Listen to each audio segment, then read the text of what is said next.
manifest and caution the committee na yung mga natatanggap nating impormasyon maayos naman at ito naman yung mga sinumpaang salaysay, pero there are certain concerns na kailangan we take it as it is.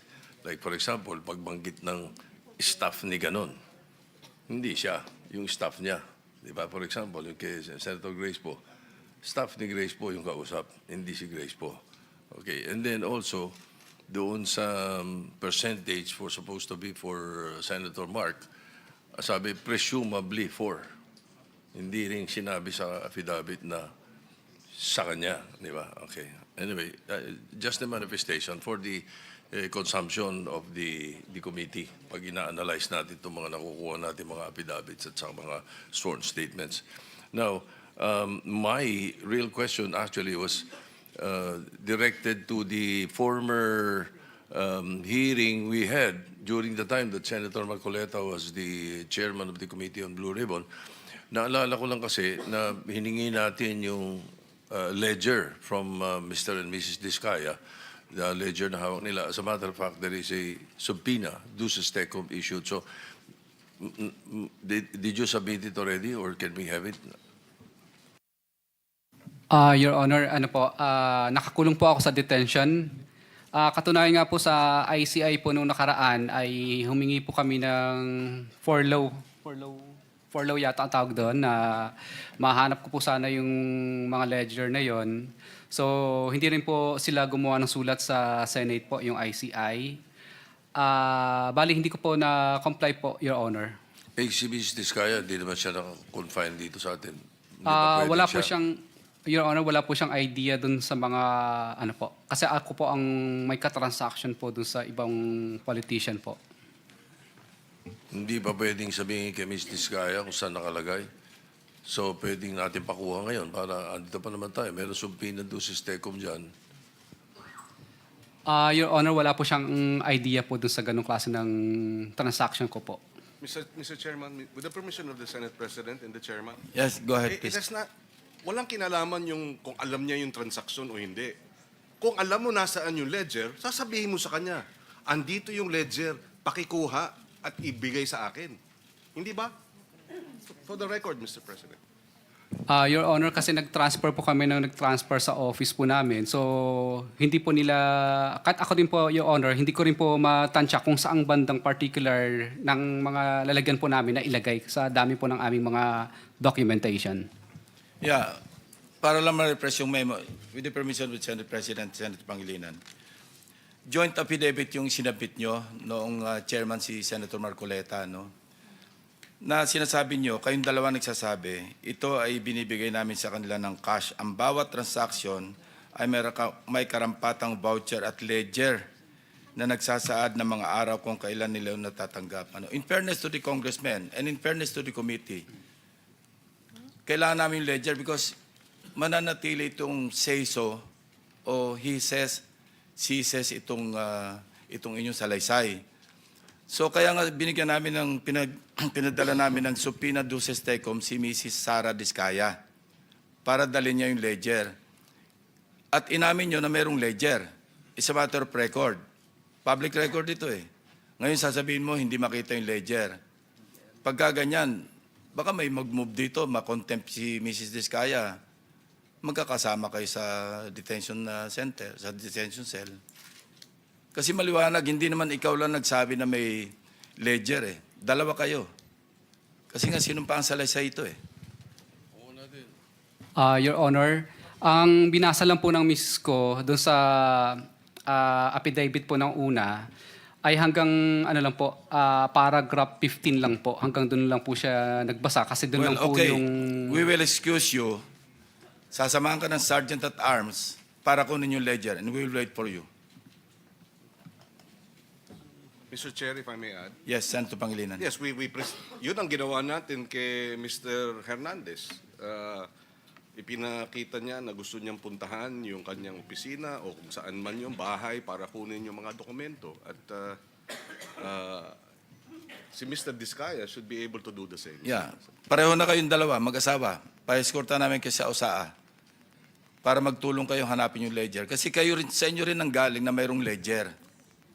Mr. Chairman, Yes, if I Senator may Pangilinan. add. Well, Mr. Diskaya, nakakulong na po kayo. Nabanggit na nga po ni Chairman na baka isama na rin po si Mrs. Diskaya.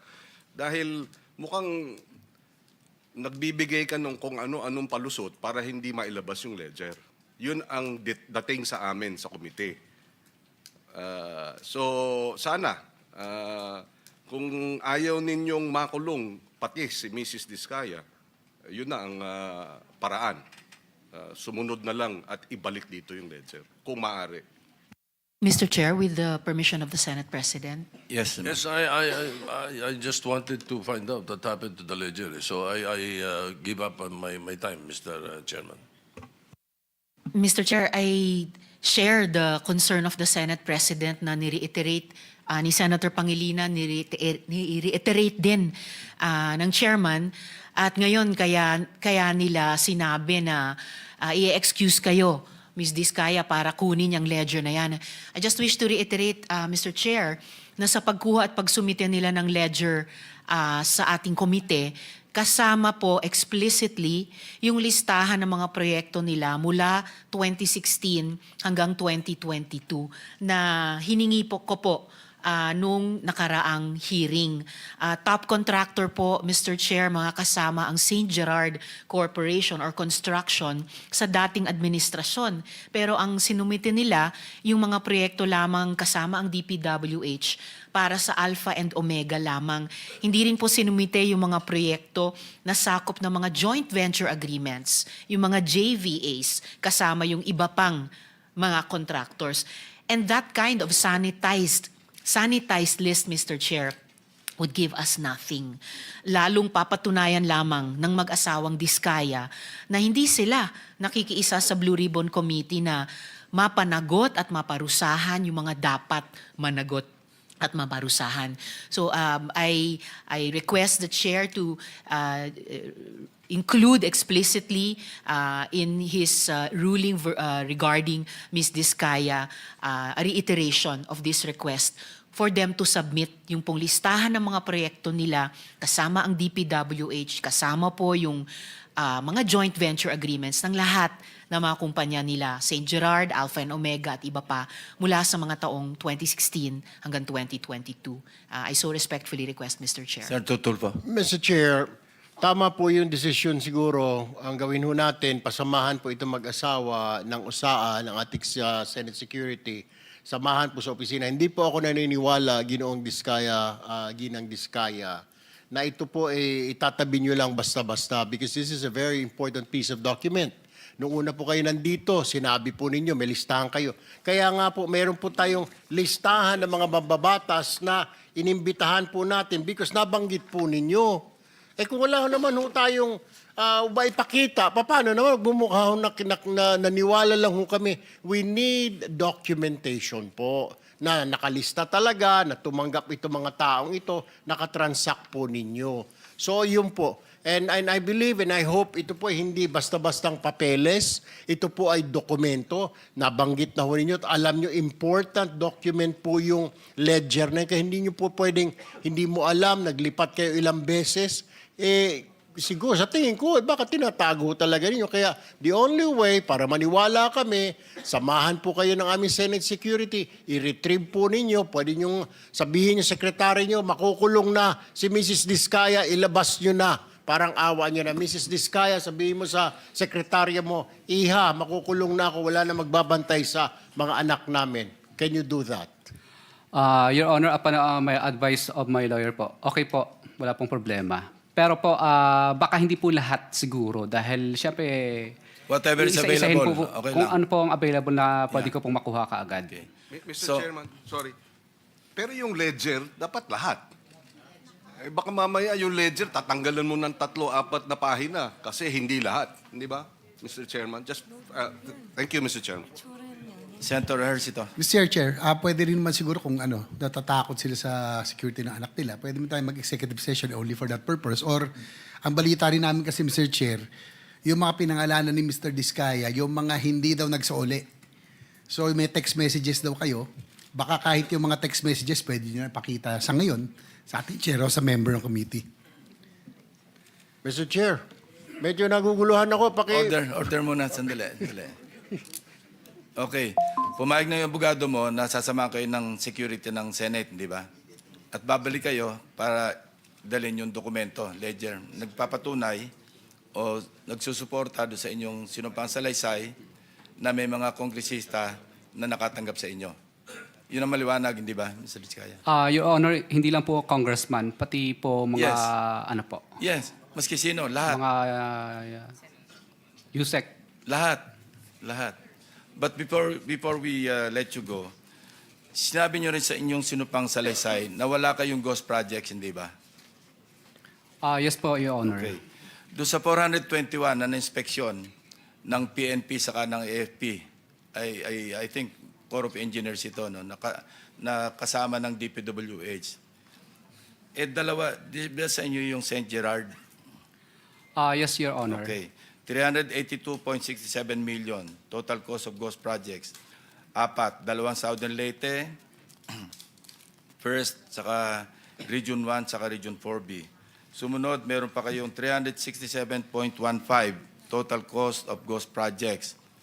3 sa Mindoro Occidental, 1 sa Region 4B, 1 sa Zamboanga City. Just for the record, ano? Kasi sinasabi nyo noon, wala kayong ghost project. Your Honor, hindi po ghost project yung mga lugar na yan. Yung iba po dyan po ay nagkamali lang po ng pinasang Hindi. coordinates lang po. Yan ang depensa lagi ng na iba yung grid coordinates, pero hindi pwede magkamali yung sumbong sa Pangulo grid coordinates. Kasi binangga pa namin ito sa DPWH website na meron ding grid coordinates. Kaya hindi pwedeng ipalusot na magkaiba yung grid coordinates. Anyway, that's just for the record. Sergeant at Arms, kindly escort the couple out of this session hall para kunin yung mga dokumento na kailangan natin. Thank you very much. Yes, where are we? And the ledger, Mr. Chairman, the ledger. Yes, understood.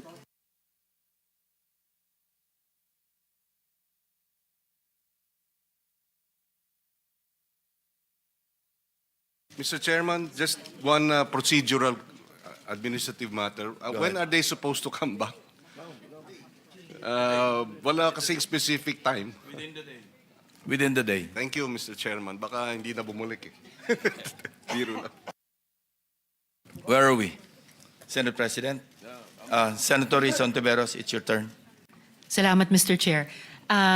Gusto ko pong magtanong, since nakapag-manifest na po ako tungkol dun sa listahan na hinihingi sa Diskaya couple, gusto ko pong unang makapagtanong sa kinatawan ni Secretary Dizon. So I see this morning, Mr. Chair, that is Undersecretary Bisnar. So para po sa DPWH, USEC, nasa 50 billion pesos ang ginastos sa flood control projects sa Cebu in just the last 10 years, the last decade. Of that 50B, 26 billion pesos, higit kalahati, just in the last 3 years. Pero sa kabila po niyan, 150 na tao ang namatay. So far, yun yung naitatala. 451 ang sugatan. 100,000 ang walang bahay matapos ang bagyo. Bukod pa po sa naunang lindol. At ilan pa po ang missing. So baka po tumaas pa yung death toll natin. Now, given that scale of investment in the last 3 years, in the last decade, sir, the sheer volume of flood control projects supposedly in place to keep our people safe, bakit po umabot sa ganito? Kamatayan, nasaktan ng tao, nasira yung mga bahay at ibang structures. Your Honor, ito po mga nasabi na rin po ng ni Secretary Dizon sa mga naunang pahayag niya tungkol sa nangyari sa Cebu. Una po, ang sinabi po niya is despite yung ganito kalaking budget, dami ng flood control projects, ang nakikita po natin sa nangyari is ineffective po yung itong mga proyekto na ginawa sa Cebu. Pangalawa po, meron pong formal report na isasabit po si Secretary in the next few days tungkol po dito sa nangyari to determine yung mga reasons and moving forward, ano po ba ang mga dapat gawin, Your Honor? Dadako din po tayo dun sa moving forward, pero balik lang po tayo, atras lang po tayo, Yusek, dun sa bakit, no? Na how would you explain this? Obviously, kahit sinong tao, kahit hindi DPWH, sasabihin talagang pambihira sa kabila nung bilyong pisong ginastos sa ilang daang mga proyekto, inabot tayo ng ganito. Sabi niyo po, ineffective yung flood control projects. How would you explain na ganyang karaming project, umabot ng ganyang kalaking halaga, naging ineffective pa nitong nakaraang ilang mga natural and human-made disasters? Ma'am, yung mga specific explanations will be submitted with the report of Secretary. Ayoko pong mag-speculate at this time kasi po mga technical po yung mga technical engineers po natin ang mismong pumunta po sa Cebu para pag-aralan po yung pangyayari. Okay, Yusek, ito po, hindi ito speculation. Sabi naman ng NBI, Region 7 Director, maraming substandard flood control projects sa Cebu. At sabi ng gobernador ng probinsya, kung di ghost project, substandard. So nagko-concur ang gobernador at ang NBI Region 7. At si Secretary Dizon mismo, even in advance of nung report na isasubmit nila in the next few days, sabi ni Sec, these are signs of deficiencies, poor planning, and ill-advised decisions. So, pakisabi po sa komite namin, base sa investigasyon nyo so far, ano exactly ang ikinamatay ng mga kababayan natin sa Cebu?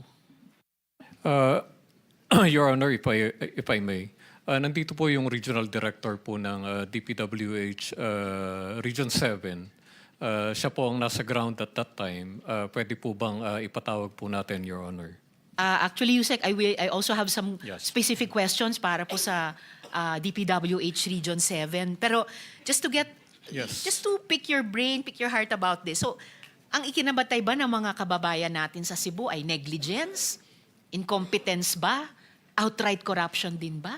Base sa ongoing investigation nyo, ano pong mga temang lumalabas It doon? appears po na it's a combination of all those factors, Your Honor. Sa mga naging testimonies na rin po dito sa Blue Ribbon Committee, nasabi na rin po dahil meron pong mga commitments, meron pong mga advance.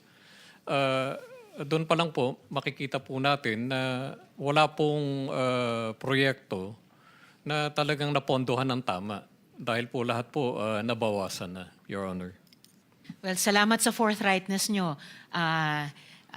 Yusek, na hindi lang isa, hindi lang dalawa, maaring hindi lang itong tatlong factors, pero ngayon pa lang lumilitaw kahit sa investigasyon ng DPWH, combination of all factors na minamagnify yung gravity, no, ng situation at minamagnify yung krimen na nangyari, no, laban sa ating mga kababayan doon sa Cebu. And salamat din, taman yung iniugnay dun sa mga detalye nung isa sa mga factor na yun ng corruption na lumalabas pa rin dito sa ating pagdidig. Yung ganyang mga fenomeno ng commitments, dati commitment positibo, dito lumalabas negatibong paggamit, advances, etc. Dahil maling napondohan yung mga proyektong iyon. Dati rin po sinabi ni Sec Dizon, Yusek, sa hearing din na ito, na walang national master plan ang mga flood control projects sa bansa. Pero, ayon sa research, may flood control master plan naman, at least para sa Cebu. Meron pala. Gawa mismo ng DPWH kasama ng JICA at finalize po ito 2017 pa. 8 years ago pa po, kasama ang water impounding, watershed protection, irrigation at iba pa. So, mayroon pong konkreto mga components yung inyong master plan ng department with JICA from more than half a decade ago. Ini-implement ba yan? At least ng dating DPWH administration, Yusek? What appears, Your Honor, is hindi po ito na-implement. And ito rin po yung, again, moving forward, ito po yung kinukonsulta po ni Secretary sa Project NOAA, sa UP, sa DNR, para po finally, although limited po yung flood control projects